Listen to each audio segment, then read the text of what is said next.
Supreme কোর্টের জন্য আলাদা সচিবালয় ৩ মাসের মধ্যে প্রতিষ্ঠার নির্দেশ দিয়ে হাইকোর্টের রায় স্থগিত করেছে আপিল বিভাগ। একই সাথে রায়ের বিরুদ্ধে করা আপিল শুনানি ১৬ জুন দিন ঠিক করেছেন প্রধান বিচারপতি জুবায়ের রহমান চৌধুরী নেতৃত্বাধীন ৪ বিচারপতির বেঞ্চ। আপিল নিষ্পত্তি না হওয়া পর্যন্ত হাইকোর্টের রায় স্থগিত থাকবে। অ্যাটর্নি জেনারেল জানান, বিচার বিভাগের স্থবিরতা কাটাতে রায় স্থগিত করা হয়েছে। বিস্তারিত জানাচ্ছেন হুমায়ুন চিশতি। ২৪-এর গণ আন্দোলনের রাজনৈতিক পট পরিবর্তনের পর ২৫ আগস্ট জুডিশিয়াল সার্ভিস বিধিমালা বাতিল ও সুপ্রিম কোর্টের স্বতন্ত্র সচিবালয় চেয়ে রিট করেন ৭ আইনজীবী। গত বছরের ২রা সেপ্টেম্বর ৩ মাসের মধ্যে সুপ্রিম কোর্ট সচিবালয় প্রতিষ্ঠার নির্দেশ দিয়ে রায় দেয় হাইকোর্ট। এরপরই সুপ্রিম কোর্টের স্বতন্ত্র সচিবালয় নিয়ে অধ্যাদেশ জারি করে অন্তর্বর্তীকালীন সরকার।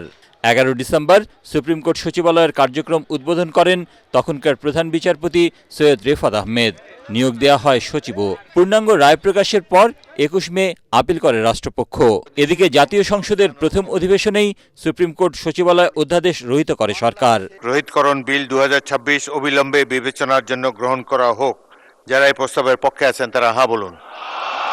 মঙ্গলবার প্রধান বিচারপতির নেতৃত্বে ৪ বিচারপতির বেঞ্চ হাইকোর্টের ওই রায় স্থগিত করেন। স্বাধীন বিচার বিভাগের উপর সরকার কোনো হস্তক্ষেপ করছে না বলে জানান অ্যাটর্নি জেনারেল। আমি আদালতকে বলেছি যে এই রায়টি যদি স্থগিত না করা হয় তাহলে আমাদের বিচার প্রশাসনে এক ধরনের স্থবিরতা কাজ করছে। পার্লামেন্টের যে অ্যামেন্ডমেন্ট আনা হয়েছে সেই অ্যামেন্ডমেন্টে যেটা উল্লেখ করা আছে অধিকতর যাচাই বাছাই করার জন্য, সেটা করার জন্য এটাই সরকারের অবস্থান হিসেবে আমি ব্যাখ্যা করেছি। রিটকারীর আইনজীবী শিশির মনির বলেন, উচ্চ আদালতের নির্দেশনা থাকা সত্ত্বেও সুপ্রিম কোর্ট সচিবালয় বন্ধ করে সরকার আদালত অবমাননা করেছে।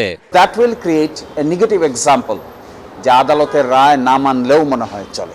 বিচার বিভাগ যদি স্বাধীন না হয়, জনগণের রক্ষা কবচ বলতে শেষ পর্যন্ত কিছুই আর হাতে থাকে না। এরই মধ্যে সুপ্রিম কোর্ট সচিবালয়ের সচিব সহ আইন কর্মকর্তাদের সরিয়ে নিয়েছে সরকার।